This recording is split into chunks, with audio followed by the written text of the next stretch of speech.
loyalty, it's just part of the game. Only understand real, feel like it's calling my name. You would understand more if you saw my pain. Off from the brain, I'll make it, but I'm far from the game. Hey yo, ever reminiscing? Welcome to the B2M Podcast, Boys to Men. I'm JG. I'm here with my man Nuevo Black, Talik, Warkey, and J Moo. Last episode, we introduced ourselves and talked about how we got together, how we met, our relationships. We talked about we talked about our mom. That's how we ended last show, right? A lot of stuff was about our mothers and our praying grandmothers, right? And then we want to transition into our pathology, so to speak. We're getting a little more personal with our fathers, or lack thereof, and our relationships with our fathers. Real heavy topic, fellas. Yeah. I'm ready. Yes, Let's sir. get it. Yes, sir. Let's get it. Again, last episode, we mentioned that we're all children of teenage mothers, right? And teenage father as well. I think mine may have been 20 or so. And what impact that has on us and lasting effects. Warkey, what's your take on it? What's your relationship with your mom, dad? My dad was 17, mom was 18. Wow. When they had me, so I think they had a pretty good relationship. My mom, all the years, I know my mom, she has never talked bad about dad at all. And so when we were 11 and 9, our father passed away from kidney failure. Wow. We went in for a transplant and all that stuff, and it's always an easy date for us to remember, because if y'all old enough, if you remember when Ray Boom Boom Mancini fought Dooku Kim in a fight, and Dooku Kim actually died. Yeah. That night, my dad got the call for a kidney. Oh, wow. So my mom always had this feeling that that's where it came from. Oh, wow. You know what I mean? Wow. That was always her feeling, that that's probably where it came from. So at the night of that fight, so I can always remember when father went in for his kidney transplant. Oh, man. And yeah. then, things didn't work out, and he ended up passing away in April. Okay. The following year. That fight was in November. He passed away in April of ’83. Oh, okay. And so at the time when he passed away, me and my brother were 9 and 11. And, our parents got married when we probably was like 5, 6 years old, something like that. So they weren't married initially, but they got married. But the unique thing about our father, he was so young in retrospect. I'm like, wow, he was young. But like, I can remember him bringing me and my brother down here to the mall and teaching us how to go into the bank and handle business. And we were like 7, 8 years old. Yeah. You know what I mean? Hey, when you go in there, this is what you say. Make sure you get a name, shake hands, look people in the eye. Like, he was like totally grooming me and my brother for I think for his absence, to be honest. Yeah. And so, that was a challenging time. And prior to him passing away, I probably had more behavioral issues than my brother. You know what I mean? You said prior to him passing away? Prior to him passing away. Yeah, prior to him passing away. That's the opposite of what somebody would expect. Exactly. I remember breaking into my first house when I was 9. You know what I mean? Me and a partner of mine. Yeah. We broke into somebody's house. We had a piggy bank. Bro, that's not a behavior problem. VCR. Bro, that's not a behavior issue. Like, when you talk about you a kid. Wow. Yeah, I was talking back to my mom. Hey, that ain't what still kind of a big problem wheel would on you the tie yard. to that? What kind of problem would you tie to that? Yeah. That's a criminal problem. I became a criminal. Wow. Okay. I'm just. It was interesting because they didn't know all that was going on. Yeah. They were clueless. You know what I mean? I had issues like in school, like we go on field trips. Well, I only got to go on one field trip. With the Monticello. It must be a reason why you only got to go to one. Okay. With the Monticello, and I was up there stealing. Oh, man. And just terribly embarrassed my family. Like, you know what I mean? So after that, I didn't get to go to DC. I didn't get to go to Williamsburg. I didn't get to go to any more, field trips. The first time I went to Williamsburg, I was going as a father with my son. Wow. You know what I mean? Wow. to any of that stuff because of my behavioral issues. All of the historic Virginia Exactly. field trips that every Yeah. child in Virginia got to go to. Here in Charlottesville, Me at home. the mountain, Thomas Jefferson, father of the country, you up there stealing. Exactly. They left me at home, man. And so, that was something I missed out for real. Yeah, I mean, yeah. Once I got older, I'm like, man, I always wanted to do that. I was so excited when I went with my son. Right. Like kid in the candy store going up Yeah. Williamsburg. You know This what what I mean? everybody was First time. saying when they was going. Yeah. You know Wow. what I mean? And so our dad just kind of groomed me and my brother at an early age to be like super responsible, how to take care of business and stuff like that. Yeah. And so, like you said, it was reversed. So when he passed away, I was like, oh, I can't act like this no more. I gotta help my brother. I gotta help my mom. You know what I mean? I can't act like this no more. You know what I mean? So when I thought, when I was just literally thinking about me, I was doing whatever I wanted to do. Yeah. But once he passed away, I was like, whoa, I can't act like that no more. Yeah. And what age was that That's again? what Why? changed behavior. What age did he pass? Was he when he He was passed? 29. And you guys, Remember, we teenage fuck, 17, Right. 11. Yeah. He was 29. 29, and you were 11. 11. And I was 9. Wow. Yeah. Okay. Yeah. And Yeah. so, What's your recollection of the same time period? I remember, man, when he passed away. Like every time I think about this, I think about we was on so long ago, right? 40 years ago, right? For me, right? I remember my mom sat my brother and I on the table and picnic table, and we was in the row, and mom was in the middle hugging us, right? Like just like this, with the boys on each side of her, and she telling me and brother that dad didn't make it, right? Yeah. And how her father, my mom's father, gave her the strength to be able to go through. Not disregard, to be able to go through the pain. But to back up a little bit, my vision of dad, man, dad used to be real creative and make jewelry and stuff like that. Could cook really, really good. A lot of memories of that. Always, when we was growing up, my brother and I, we always went on 2 vacations every year, and those was the things that I propelled in our relationship with my wife and my son now, right? I got 1 child, right? So it's important that we go on vacations, and it's not now. It's like literally like every month.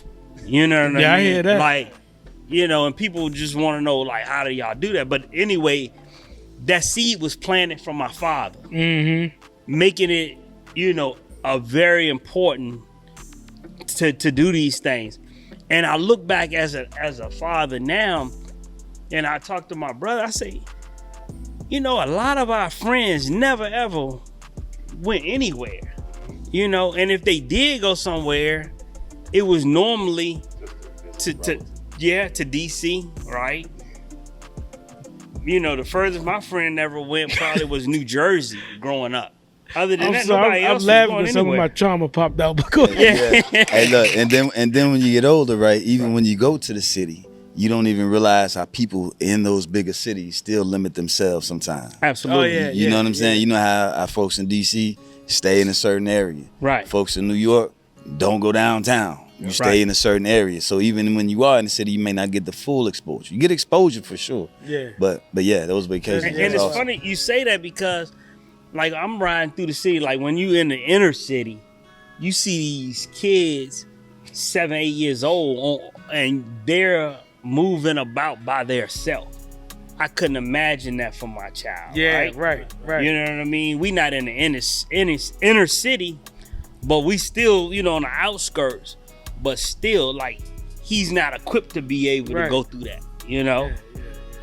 But yeah, so those, I always think about the fun memories of dad in my mind. Yeah.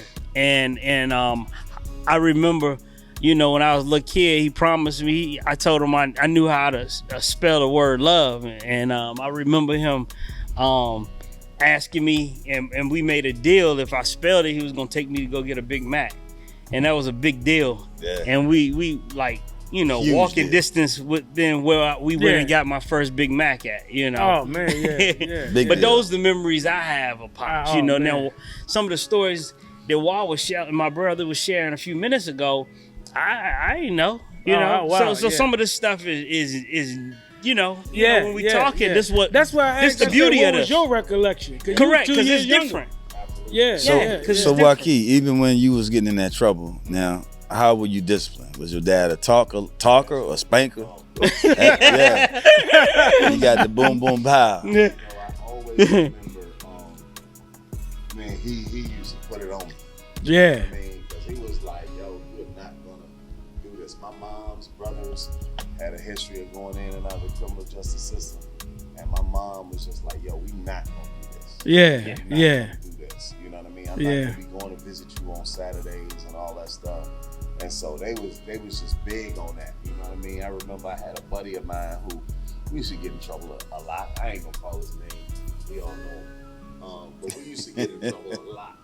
And my father, one day, as I got older, I was driving down High Street right here, and I saw my buddy, and he was outside in a trustee uniform because he was incarcerated and he was working at the jail. And my dad's voice just stuck out to me, and he was like, "You know why he's still getting in trouble? Because his mama don't whoop his, you know what? I'm gonna whoop yours every time." You know what I mean? Yeah. And that just stuck out to me when I saw him working outside as a trustee, and you know, I was living, you know, my life as I was, and it just stuck with me, man. And I was just like, yeah, gone, you know what I mean? yeah. And you know, but you know, parents did the best they knew how in terms of discipline. You know what I mean? That stuff don't fly now. So it took more than one whipping. It just wasn't one whipping. You know, not only did it take more than one, I always say I never got one I didn't deserve. I ain't never get one for some shit I didn't do. And the funny thing is, in those days, I was more of a follower, right? As far as being on my brother's coattail, right? Trying to be like him and mimic. Yeah, so as expected. I got in trouble. But I got in trouble by my parents, not by the law. I didn't get in trouble by the law until later on. So I went through those spurts, but I never got in trouble. You know, always stayed kind of under the radar. But yeah, we terrorized stores, man. I mean, like going in and just put our hand there and just rake the whole candy shelf rack or whatever and just put it in our bag and just walk out the store and go. Yeah, just like that with no fear. Without the cameras, no video cameras back then. Oh right? no, the guy at the store standing up tall, he looking at us, but we was. I mean, he wasn't gonna say anything. You know, it was terrible, man. You know, and I mean, our parents didn't know, man. If my mom caught us, oh my goodness, yeah. Yeah, a lot of that stuff we was getting away with. You know what I mean? That's why we did it for, you know, yeah. But you know, our parents were married, you know, 2-parent household up until we was 11, 12. right. And after that, we moved in with our grandparents. Okay. We was living with them the whole time because we was growing up anyway. Right. But that's still, you know, in terms of having a father, you know, 12 to 18, 9 to 18, some critical years. Yeah. You know, very, very, very critical years with his absence. You know, Yeah. so Yeah. Even though y'all had a stable environment, you know what I mean? It's just some critical Yeah. years. Was there after he passed? Was there another man that stepped up, or who was? If so, who was the critical man in your life? I think our uncle's grandfather. You know, we always had a grandfather in our life. You know, I mean, he was the solid foundation. Shout out to June Bean. Yeah, that's Oh, right. man. Shout out to Jim. Yeah, man, rest in peace. But yeah, so definitely my grandfather, man. And our uncles, you know what That's I what I'm saying, uncles. Yeah. Grandfather held the house down. Uncles took us out and showed us the world. Yeah. That's what I always like. And showed us how to dream. Yeah. Showed us how to dream, showed us good stuff, showed us bad stuff. Right. I mean, they really molded us and had a tremendous impact on all the stuff that we started to do, as we got older. So uncles, grandfather, those men. Family, extended family, My mom never got remarried. Yeah. And I asked her why. I used to want her to get remarried. You know what I mean? I used to be like, Mom, you need to find you somebody. You know what I mean? Yeah. And I wasn't having it. And at all costs. I remember her saying, she was like, Betty Shabazz never got remarried. Coretta Scott King never got remarried. I ain't getting remarried. Wow. That's how she saw it. And that's like literally how she saw it. Y'all had an amazing dad. I was going to say, that's how she saw him. Yeah. Yeah, that's Yeah. how Saw him. Yeah. Y'all had an amazing dad. Ain't no way I'm going to be able to replace that. And they got together, they was like 15. Yeah, You know what I mean? yeah, It was real yeah. young. So it sounded like y'all didn't grow up with your dad won't this or that the other. You ain't never hear none of that. Never. None of that negativity. Nah, man. Shit. Never. Yeah. Yeah. And it's like, okay, so as a child, right? These the things that's going through my head. As far as it was huge fathers being absent from the household and our period, right, around us. But I made it a point when I said my father, like, when we talking amongst your friends that don't really know, how the household operate, I make it a point to them to let them know that my father deceased. He's not in my life, not because he's not following responsibility. Yeah, right? yeah, He's yeah, not in yeah. my life because he was trying to better his life. And in the process, this what happened, right? Yeah. And so I remember that as a child, even to the our last, I don't know, maybe 15 years ago, I remember in high school riding to school, right? I remember, looking over at the cemetery where Dad at every single day. We could see his headstone. And we could see his headstone on the okay. bus. Where the album on. Oh, wow. From the Right. street. So Okay. I never told my brother that I looked over there every day. He never told me, right? And then you thinking about riding and you having this conversation with your best friend or whatever, and they don't have no clue what's going through your mind, Yeah. what's on your mind or whatever. And these things, it just was in my mind every day for years. Right, You know right, what I mean? yeah, Every yeah. day for years. Yeah. That show again, that's the impact. Somebody be on your mind every day, they had a huge impact in your life. Yeah. Right? Yeah. For sure. Yeah. For sure. What about y'all? Hey, well, I can just echo some of y'all just from knowing y'all and knowing their uncles, right? We all know Uncle Mike, Right? Uncle T, and Right. the influence, to Uncle Randy, to Uncle Ed, and again, June Bean, you Right. know? And I got a story about June Bean as well, as when we went to college and having some time issues down at Union, registering financial aid, all those different, normal issues. And June Bean had looked out, and sometimes you think you're doing things and you ain't did nothing, June Bean looking out. And brother came to me later on and showed me some love. He said, man, your grandfather had told me to look out for you. And he was pulling coats. Yeah. What? Yeah. That's right. No. Yeah. They went and did that. Yeah. Yeah. 'Cause Yeah. He told the people, me and John was his grandsons. Oh, okay. Yeah. Okay. You know what I mean? Yep. Brother Donald went on to coach, be the head coach at Morgan State, Alabama A&M. He's doing good things, So Wow. Kept yeah. his word to your grandfather. Yeah, absolutely. Yeah. Yep, absolutely. That's old. That's real OG stuff right there. Exactly. We need more of that. Yeah. Absolutely. But what about your father? Well, my situation is, again, as we mentioned in the previous show, born to a single mother who literally went into labor at 18, and nobody knew she was pregnant except for my cousin, who was at about 4 years old at the time. Okay. She didn't tell nobody she was having a baby. Literally went in labor, rushed off to the hospital. That's how she was slim back then and hid it, etc. And so no father, right? Yeah. And so, you know, I'm tripping, right? Because I can't imagine my cousin or somebody, you know, having a child. Like, where the dad at, right? Mm-hmm. And so the father was, my father's a guy that played in the band. And then again, the previous show, I said my grandmother, all they did was domestic work on the grounds, right? A UVA, cooking and cleaning. And my grandmother was a cook, and his brother named Creeper.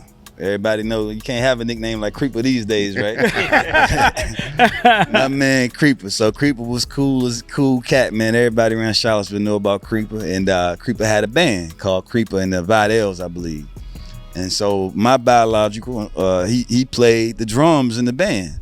And that's how then, you know, my mother and him met, right? And it was, you know, you wish you could say it was a phenomenal love affair, you know, but this and that happened, and she's pregnant. You know, she was scared to death, didn't want to tell anybody. You know, that just imagine the fear of not being able to communicate that with anybody. You know what I mean?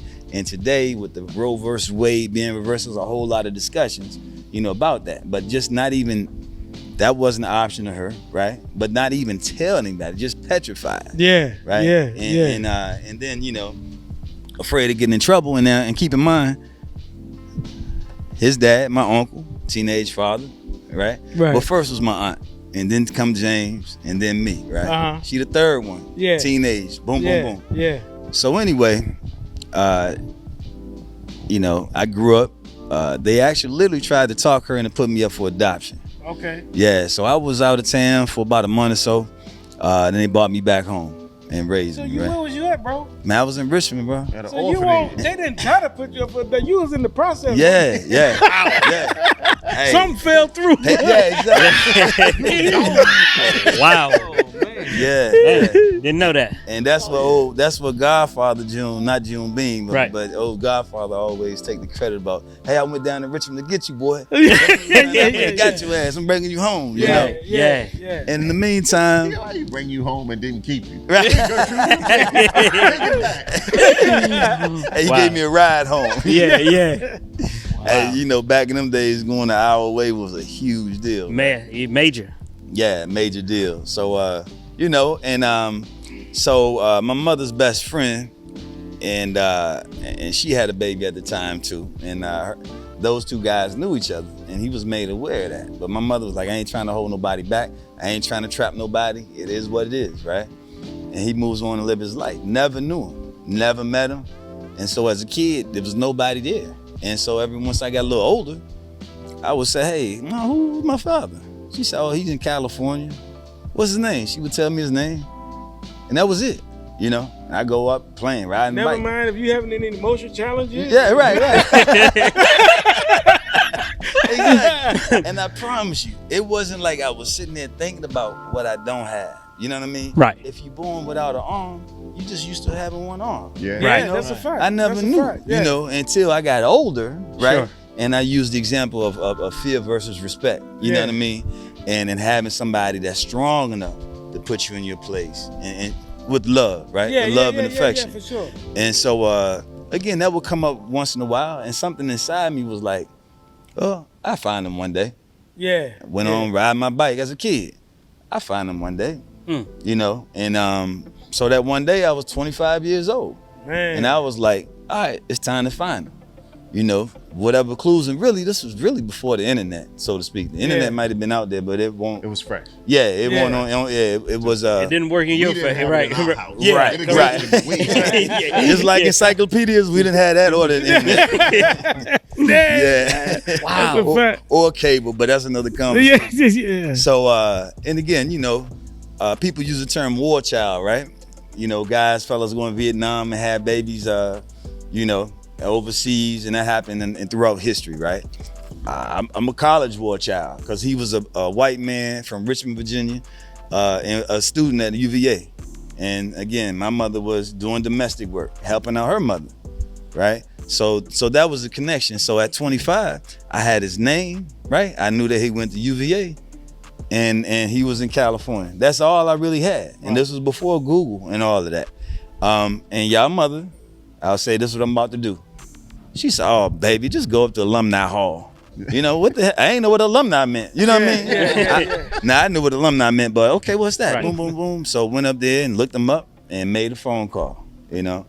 So, So you said he went to UVA? yeah. Never knew that. Yeah. He finished up there? Nah, he ain't finished. Okay, wow, but never knew that. Yeah.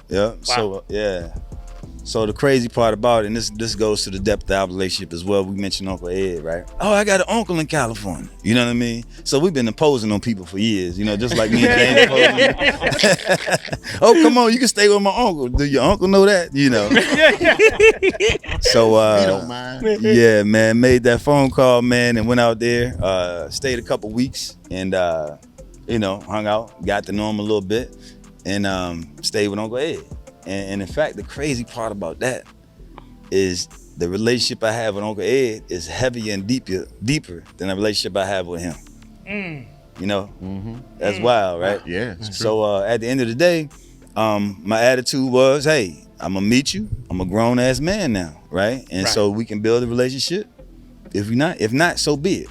I have a phenomenal, we talk about our family. We know I love my family dearly, right? Yeah, Absolutely. One side of my family, they're like, how you got all them cousins on one side? It is what it is, right? Right. Hundred cousins. cousins. 13. Exactly, So, exactly. yeah. So to this, fast forward to this day, we stay in touch. Well, we may talk once or twice a year, you know. Every time my child was born, I say, hey, you got a grandchild. So I've given him the opportunity to be in their life, you know what I mean? Mm-hmm. Whether he chooses to or not is that. And so Yeah. so I don't really talk about it. If I pick up the phone, he'll answer. You know, we'll talk, but it's really no relationship. Yeah. You know, beyond that. Yeah. He's accommodating, you know? Mm-hmm. And so yeah, that's basically our relationship to this point. So my teenage mother's story is a little different because I wasn't my mother's. She wasn't a teenager when she had you. me, but she was a teenager when she had my 3 older brothers.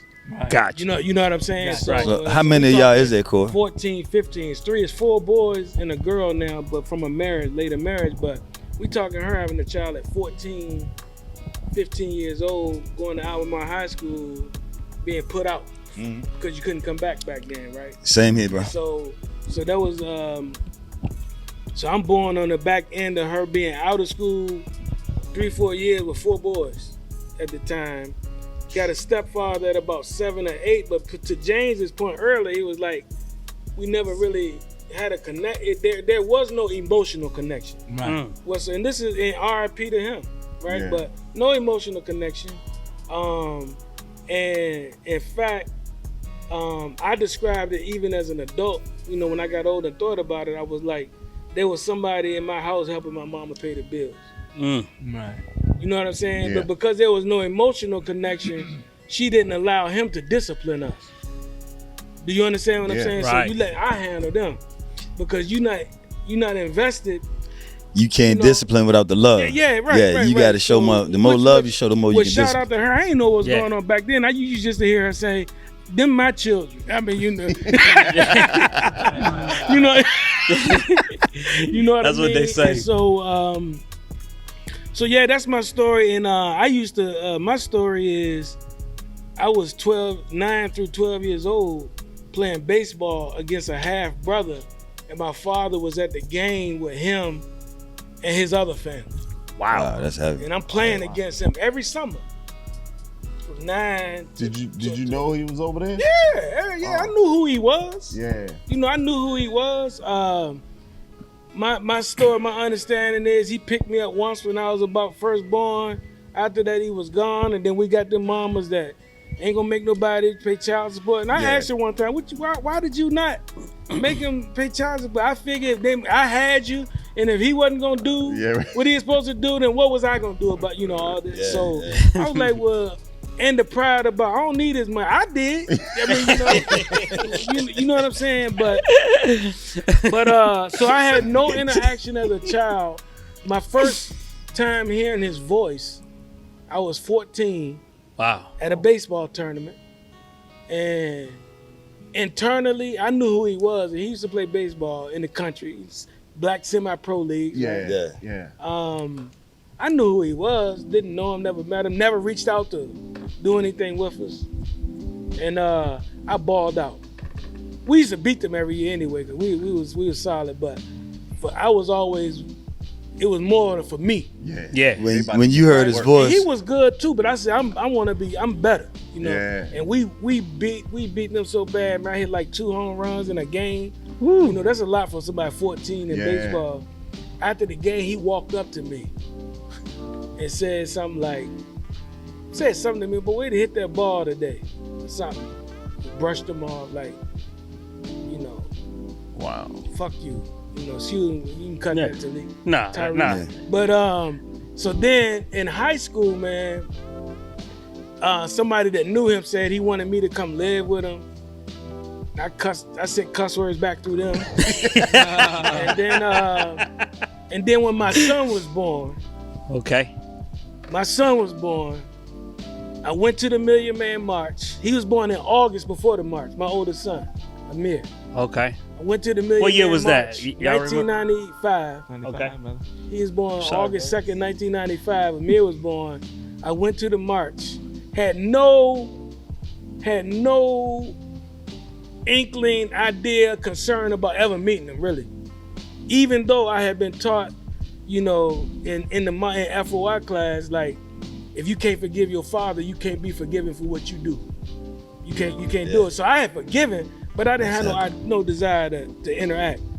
After the march, Minister Farrakhan gave every black man there the charge: forgive your fathers. Go home and mend relationships. And so I was open, and right after that, my mom's cousin came up. I was open to, she came up to visit my son because she had seen him. He was a baby. She said, somebody want to get in contact with you. And I was open to it because of the march, to be honest. So it had a real impact. He ended up coming up, visiting Amir when he was like 2 months old. And I remember my mother told me was, when the first time he ever saw you, he picked you up and you grabbed his sunshades and he put you back there like, this boy grabbing my shades, right? Okay. And when he saw me, I said, this is my son. He looked at him and it was like, oh. Wow. You understand what I'm saying? And I was not like, even like this is my second chance. You still ain't nothing. And so it wasn't until I was adult later, we had some conversations. Here recently, we ended up doing some business together, but no emotional attachment ever, not even now that we've been able to reconnect. No emotional attachment. Wow. So what you saying? So like you said, your mother told you about that baby memory in the baseball game. No other contact until after the march? Nah. Wow. Yeah. And then there's the other thing too about the stepfather situation. And I'm not messing with, I'm talking about absence of a father. He said, I used to get this. You know, you acting up in the house or you ask him for something. RIP, we keeping it 100. Yeah. Yeah. Go, if you don't like it, go live with your dad. Yeah, that stick with you. That stick with you. Powerful thing or hurtful thing you can say to somebody that can't even go do that. Right. Yeah. Wow. You know what I'm saying? Yeah. Hey. So I never had, even though he was in my house from the time I was 7 or 8 to 18, no emotional connection with my biological, no emotional connection with him. My emotional support wasn't uncles, it was my brothers. Yeah. Wow. Yeah, that's heavy. Yeah. So then he lost, and that's why mama for sure, like, they my kids. Because you can't even, like you say, when you miss out on the opportunity to embrace and love you as your own, then, and again, I can't say that enough, from coaching sports or whatever, the same amount of love you can show that discipline. You know what I mean? Yeah, that's heavy. That's heavy. James, brother.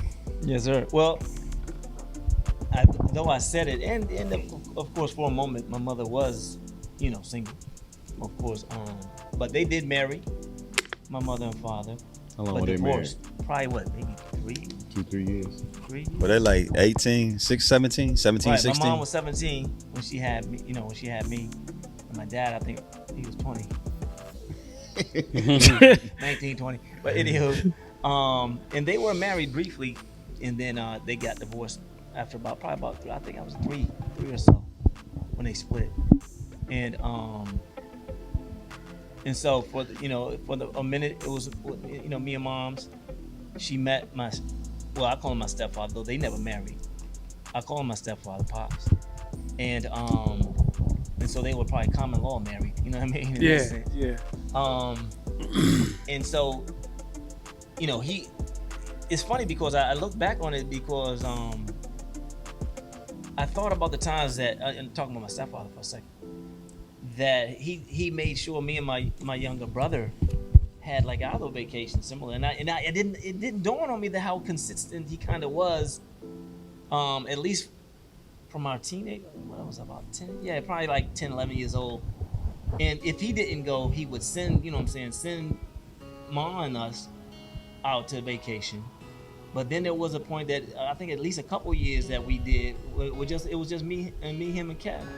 You know what I mean? Yeah. Yeah. So I like, and it's funny because at first it took me a minute to realize, oh man, that was kind of, you know, fatherly of him. Yeah. But other than that, with regards to the father that I try to be to my children, he wasn't. My father wasn't my biological, though he was there. He was in my life with regards to the split and then, you know, visitation, this, that, and the third. So I do appreciate that, and him not at least, you know what I mean, you know, being like some, what they call deadbeat dads or whatever, and not wanting anything to do with you at all. So he definitely wasn't that type of father. And so looking back on him, you know, with him and coming in, and my mother never really badmouthed him or anything, other than she would just tell me stories as to what hurt her and caused the divorce and that sort of thing. So knowing that hurt her, I just said to myself that I was going to try not to be that type of father. Yeah, I mean, right. Whereas I, you know, hurt my wife or we split, you know, and it ends up happening though. It's crazy enough. But I do appreciate him, and it's again not until my adulthood looking back to appreciate what, you know, the time that he did have in my life, and our relationship not getting better or closer until adulthood. You know what I mean? You know, young adulthood. You know what I mean? Yeah. And JG reminded me of this too, that I didn't even realize.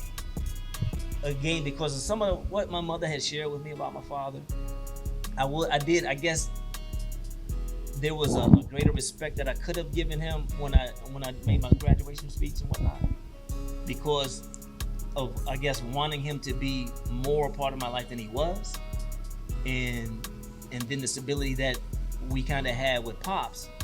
You know, I kind of gave him more credit, and it was a slight that I didn't even recognize until JG kind of looked back. What's the story? Can you just elaborate for the sake of the I think, audience? you know, I was like, you know, I thanked Pops. But you had to do the speech. You were Well, selected. you selected at graduation. Yeah. What's the context here? You were selected. I I know, was selected honored to the audience. I know because I was in the graduating class, but yeah, he was selected as an honorary speaker yeah. for our graduating class of '89. It wasn't valedictorian. No, sir. You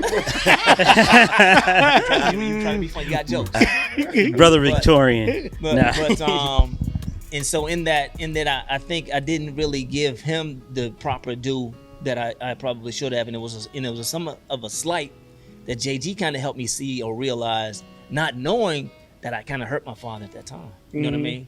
And so there was a bit of estrangement, I guess, if you will, until he kind of got over that and kind of understood where. And so we didn't get Did you real ever close. apologize? I'm not sure. Okay. I'm not sure if I did.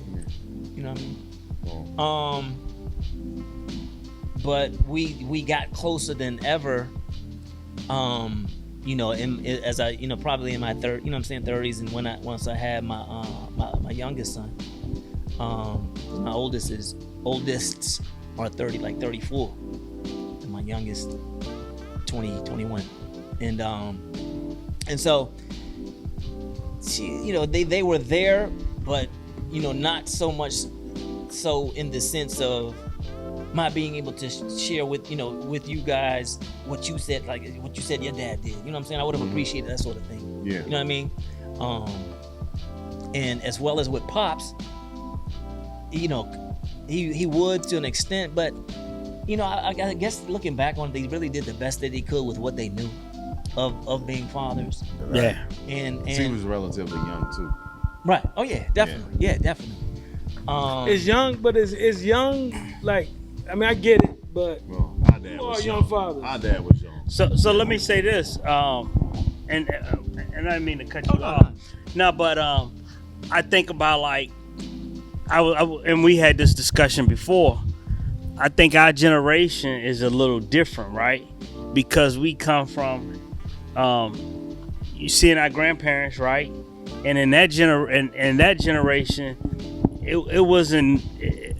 was normal for you to have kids as teenagers and get married, right? And so we were drifting into that, but our parents was having the teen part. Some got married, some didn't get married. Maybe got married after the teen part, and then our generation, some of us was teen parents, right? But now we huh? One of us was teen parent. Brother James was teen father. Nah, a teen parent, right? And but we, had our children in our 20s, right? And so to say all that,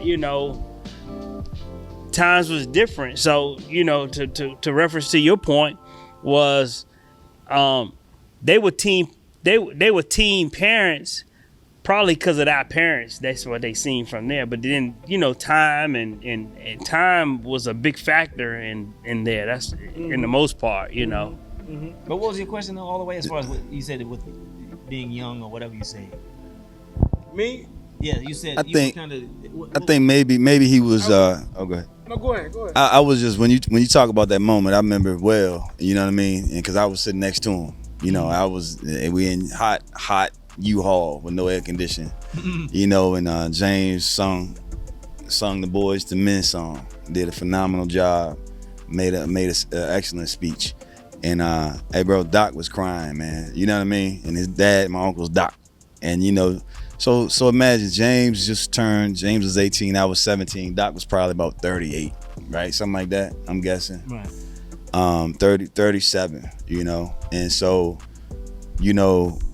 and then again, we go back to being teenage parents, right? Mm-hmm. And so when we understand his pathology as our grandfather was killed when Doc was maybe 6 years old. My aunt was 4. I get the ages wrong, but maybe 7, 5, and 3. You know what I mean? And so there's no father there. You feel me? And then my grandmother remarried, divorced, right? And then next thing you know, she a single parent with 5 kids. Now I had uncles. One moved to Baltimore, one went to New York. These are my great uncles, but Doc's uncles, right? Nobody was come scooping them up. You know what I mean? And doing things with them. On the Garland side, on the Yates side, no one was doing those things. And so now, next thing you know, you're married with a baby, and I'm not excusing any of his behavior, and, but you don't know, but he tried, because we talked about the absence of finances and affection, right? So you had some financial help, right? Right. And then, I built a relationship later on. And sometimes I think about it too, as my uncle, our uncle with a different father, right? Because our grandfather was killed. And again, me having nobody there at all. And I actually think that was better than the stories I would hear about his father literally driving past, not stopping and going up the road. Now, I'm from the country. We see up the road, not down the street. He went up the road. Up the road. Hey, when you're in the city, you see a lot of cars going by, but in the country, you see, hey, who was that? Who was that coming up the road? Yeah. He going slow, making that turn. That's right. To go hang with his stick partner, and not see his son. And so a lot of times I think, well, in my mind, out of sight, out of mind. You know what I mean? And then so ironically, like you said, your father passed at an early age. Sure. Your father, my uncle, passed about 2 years ago or so. And our father, our biological, is still alive. One of the things I think James' scenario point out, my scenario point out, all of our scenarios point out, is the full fatherhood thing is, that's how they say, look, anybody can go pay child support and go buy somebody some Jordans and do that. But if you don't have an emotional connection to that child, for example, can you expect to make the graduation speech? For example. Because I'm sure in Doc and RIP, Doc, y'all know that's family, all that. But I'm just saying, Right. in terms of, he's not the only dad that's gonna be on display. Right, Because I'm gonna come full circle, right? But in terms of, it's true. He didn't have a model, right? Yeah. But in his mind, I'm taking care of Jane because I'm doing what's supposed to be required of me. He did. Child support payment check. Right. But the question is, do I know him? Right. Exactly. Do I know his heart? Do I know his fears? Yeah. Yeah. Can I come to you with my fears? And in that, I guess, so really, I don't even think it's like, man, I'm gonna shout Kevin out, Big Kevin out, or Pops out more than Dad. Is more that this the person most recently that's been trying to do something for me.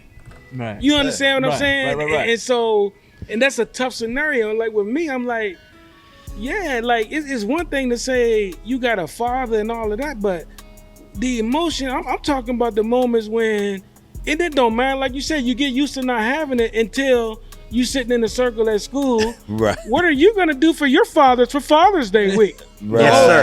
class. Yes, sir. And you gotta share what you go, and then they go around the whole circle, and those racist teachers knew we didn't have no dad, and still didn't give you a pass or try to make it like now. What you would do in school is say, share if you would like, or something like that. Right. And so even if they did do that, you get tired of not sharing. Everybody saying, why don't you ever share when we talk about fathers? So my point is, it's some moments that cause some real trauma for you. Yeah. Some embarrassment. Yes. I ain't never had no ride, nobody, I'm at the games, you balling out. Coach can't take you Somebody home. else daddy buying you a hot dog telling you good job. You know what I mean? Like, Right. That's the village. Yeah, but you stand, man, I wish, Where my pops at? even back to high school football, we be out there and Ron Sheffy, Donnell Taylor, Phil Right. Dyer had their daddies out. Them the only 3 black daddies was out there. Right or wrong? Yeah. Right? Yeah. What is that like? I don't know what that's like to go look up my peoples up at the top of the hill. Cheering. At Yeah. practice. And the only father I remember is Duprat. Yeah, Duprat. Yeah, Dude was out there. And God, Daryl, yeah. my cousin Steve, Daryl Johnson. Yeah, right. and- But you know what I'm saying? So and- if you and don't it's have a- an emotional connection, what's the impact of that on a fatherless child? Not having an emotional connection with a black male.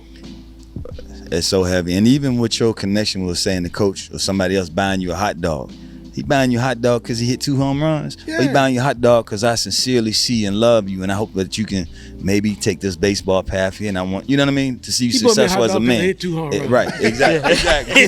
Yeah. He buy everybody a hot dog that's 0 for 3. Yeah. Two And so I can't speak for James too, but just going back to that, I still, and I could be way off, I still think that was a subconscious jab or cry for like wanting a better relationship. Facts. You know what I mean? Facts. Most Yeah, definitely. completely unconscious. Yeah. You know what I mean? Yeah. And then nobody had to react on it. In my own personal relationship with Doc, and as I got older, and again, you become the man of the family by default or what have you by experience, and never having a real beef, but trying to expecting certain things from him. And one day, I sometimes talk to my uncle, right?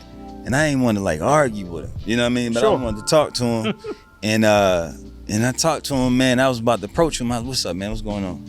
And man, he just gave me a look, man, and I couldn't even talk to him, but he just gave me a look of love, and that I'm proud of you. You know what I mean? He didn't even say it. He didn't say a word. You know what I mean? And but that was how I felt, and I was cool with it. And I was like, I only.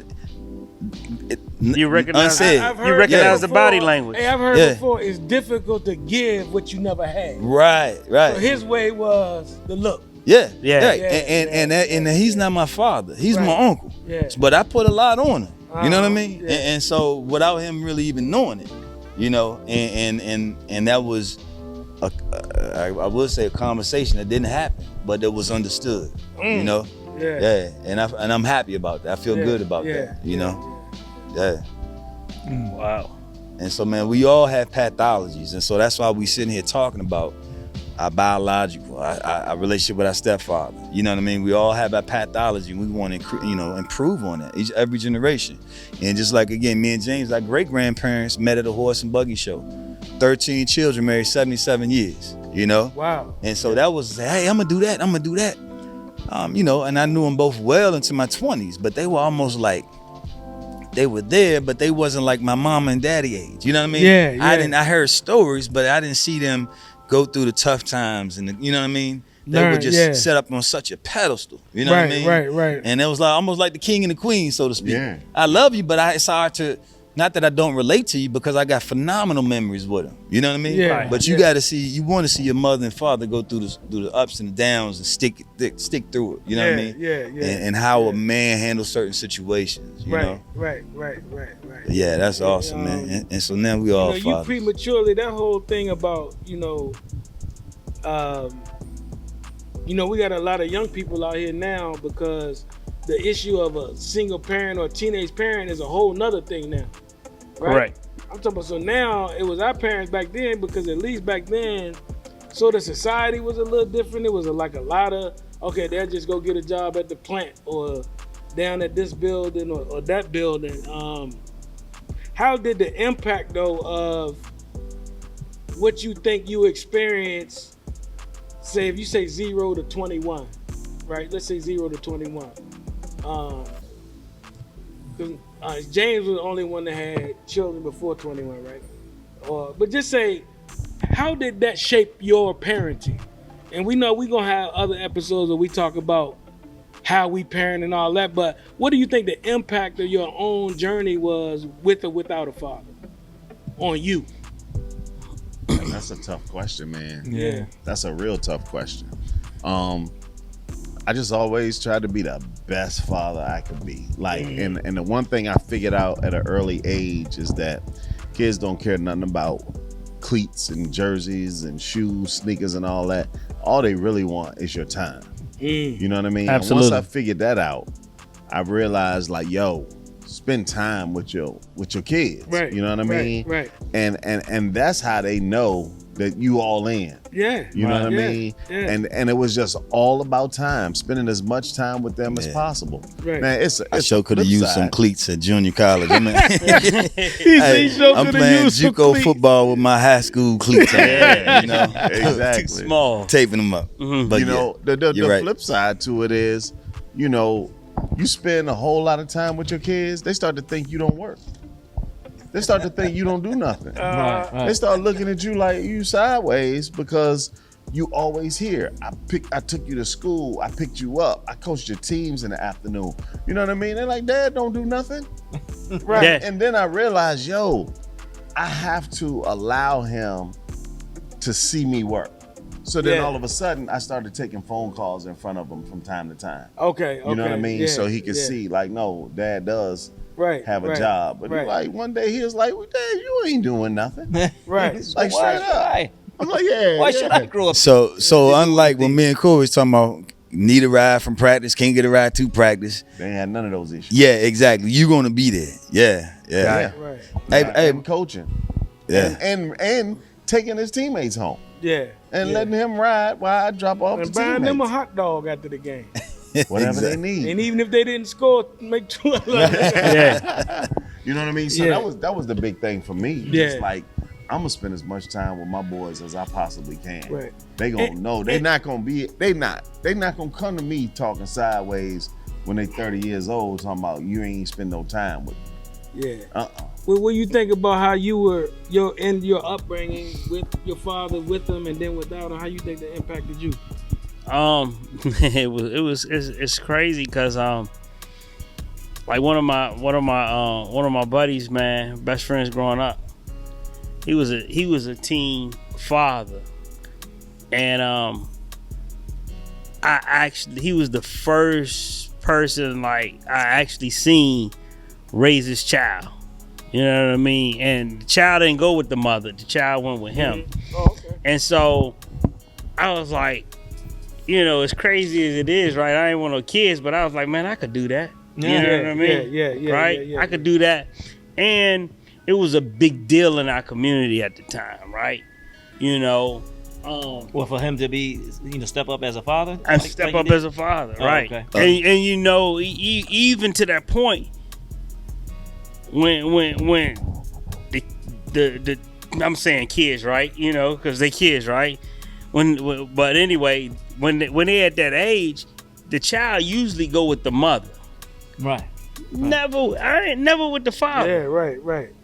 Child Always. went with my boy. Especially as a teenager. And if it didn't go with the mama, it went with the grandmama. Correct. Right? Or grandparents. Right. So now I watched my boy raise her, and then she got a degree in, all the way up, and she live in California and got a degree in law or something. So, just, doing really well. Financially very well. successful. Yeah, Correct. yeah.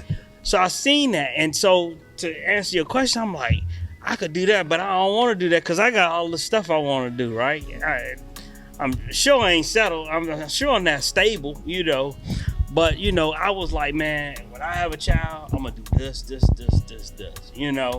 And when I met my wife, we talked about every single thing we was going to do with our child that was possible.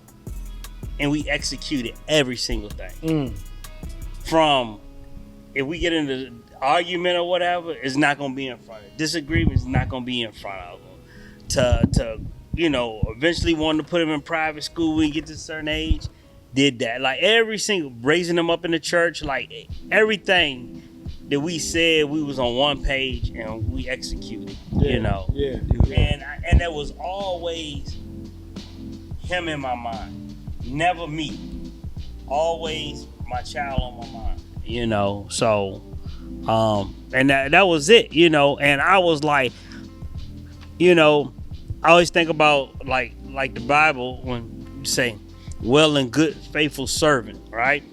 The one thing that I would fear is my child say, Dad, you ain't blah, blah, blah. You wasn't there. You didn't do this. You're not going to ever be able to say that and truly in your heart really mean it. Yeah. I'm not going to give you that. They're going to come up with something. It ain't going to be true. That's what I say. And truly believe it. Yeah. Right. And that's what fueled me as a father. Yeah. I think one of the biggest challenges too, man, is we all naturally parent like we thought, like we wanted to be parented too. And it's almost like the love languages, right? Yeah. They say the golden rule: treat people like you want to be treated, Right. Yes. And that's appropriate, right? That's excellent, right? Right. However, the next level is, I call it the platinum rule, right? You treat them like they want to be treated. Yep. And when you have a child, you don't know how they want to be treated. It's all of them a little bit differently, right? But we're parenting and trying to fill in for the deficiencies that we had, while building on top of the excellent things that were instilled in us, Yeah. And but their needs are not our needs all the times, because when I still got that void of not having certain things or whatever, or doing without, and sometimes I got so used to doing without, I'm like, yo, we can do this, but I don't, you got enough, you know what I mean? Yeah. And then I realized I got to let it go, and they're different generation. Their issues are different than mine. I want to pass all the good in me to them and not my foolishness. You still make them eat all their food. Hey, I want them to eat healthy choices. Yeah. That was another thing, man. Eating all your food. I think to me, the impact is feeling like nobody on the planet, that there was nobody on the planet that understood you. And what I mean by that is, I don't think anybody can understand a young child like the parent, right? And especially a young black male. And what I mean by that is, when I say understand, I understand why you messed up. Mm-hmm. I understand why you tried that. Yeah. I understand why you want to be this, be that. And so you navigate in some spaces. You can have, if you get an uncle or another close family member, they can tap into that for sure. Absolutely. But just in general, I'm talking about them quiet spaces where it ain't nothing but you as a child in the universe. Because sometimes with my children, I approach that with them and recognize a time for me to let them know I understand without them reaching out for it. Say, look, you know what, man? You good. Yeah. Right. Man, I got you. Yeah, I had to punish you and all that. But look, let me tell you what I did. And we got the same genes, so I know. I get it. You understand what I'm saying? Yeah, So absolutely. that was missing. Yeah, absolutely. And then on top of that, the shortcuts, man.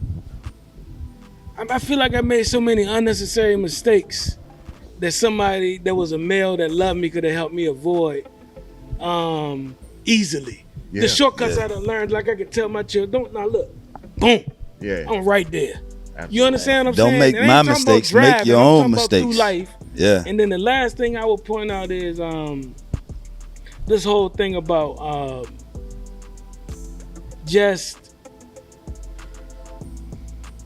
it bothers me about the selfishness involved with somebody not being a good parent. Because Talik said that's all I thought about was him. That's what we all do. Yeah. Right? Because my thing is you wrong on two levels. You wrong in the fact that biologically speaking, that's your damn responsibility. Just on the biological level. Right. You created something that's yours to handle. Whether you get a water bottle that need to be thrown away, that's your water bottle to go throw away. Yeah. That's at that base level. Then, on the level of this is your seed that you should be loved. This is you going forward that you should be giving everything you got for. Absolutely. And so that point is, and to not do it, you're just selfish to me. You're just choosing yourself and what you want to do. That's very true. You know. Hey, that's heavy, and a lot of this is what we're talking about is generational too, right? I'm agreeing with Corey 1,000%, and like our parents integrated school, right or wrong? Yeah. Right. So our parents integrated school. That's a whole nother conversation in itself, right? And I have a family member that, now check this out. Now this is a generation above us, right? Mm-hmm.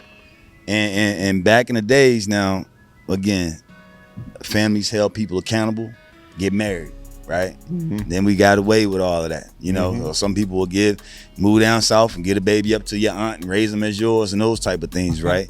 Yep. This situation, and I'm thinking about what Corey just said too, was, you know, they had a child out of wedlock, right? Stepfather came in, got married, took over, right? Daddy in the same community, right? It's well known, right? But he had his biological, married and raised their own couple kids, right? Same community, no interaction, no nothing. And it was almost like, and now the stepdad took care of him, right? Claim him as his own son. He called that's his father and everything, right? And this is not like disappearing hundreds of miles away, within the same community. And then that stepdad, who knows how many kids he had in real life, right? Because when he passed, it was a mystery, right? People coming out how many real biological kids he had. So it was almost like I had this child, but I'm not, as a man, I ain't taking care of him. But now this is my biological and maybe my stepchild that I'm taking care of. That's a wild dynamic, right or wrong? I mean, Absolutely. Oh, yeah. yeah, you know, and to this day he got a brother, and they know each other, but I don't even know if they communicate as brothers. You know what I mean? Wow. And again, not 20 miles away, but in the same community. You know. Well, the impact as far as that impact, or how that impacted me, I think, as I was sitting here thinking about it, is if either of my fathers were more involved, the notion that I gained early at around 16, 17 from my relationship that I had with my mother being so close, you know what I'm saying, 17 years apart, I enjoyed that relationship and even put that out in the universe that, yo, I'm gonna be a dad. You know what I'm saying? But saying it though, you know what I mean? But not really actively, other than trying to get on or whatever, actively doing it. But then it happened. You know what I mean? And that was crazy. So if they either of them were there to intercede and kind of like, you know, influence me to the extent, what are you doing? Or give me that talk of being careful, or you know what I mean? I think that would. But I had an awesome, not surrogate, but example, you know, before me and the minister. Oh, yeah. The minister helped me, at least at the young, to give me a foundation of how to father, you know what I'm saying, or be a parent and fatherhood. Absolutely. And that then was crucial. throughout that though, and this brotherhood here, y'all helped me, you know what I'm saying, in certain stages of my children's lives, helped me be a better father. You know what I mean? So I had a great network and support system of men that did help. You know, and are helping me rather. Shoot, please, y'all still helping me. I mean, I Hey, think, bro. I think that's the one thing about this podcast. The reason we're doing this podcast is because when your son having issues, my son was having an issue, any of our kids had issues, we were all on a conference call talking about what about this, what about that, what about this. And now we are opening up those conversations to the world. You know what I mean? And hopefully it can help and have an impact on some other people that was in the same shoes, same boat we were in. Yeah, for sure. It's a journey, right? And we still on that journey because by no shape, form of imagination that we done it. Yeah, it's over. So we still had these conversations. Cool. Hey, that's what Gabriel did, yo. Yeah. So we still having it, and like you said, we having it publicly, right, to help others and still sharpen steels, and that's why we're here. Yes, and hey. Great talking to you fellas as always. We're gonna wrap up this episode. BTM. Get your merchandise, B2M. Hey, we'll talk to you next week. See you next week. Homies tell me they'll be buried in the ground for me. Don't need help, I can go pound for pound for me. But I know that you down for me. Time to time is getting wild for me. Homies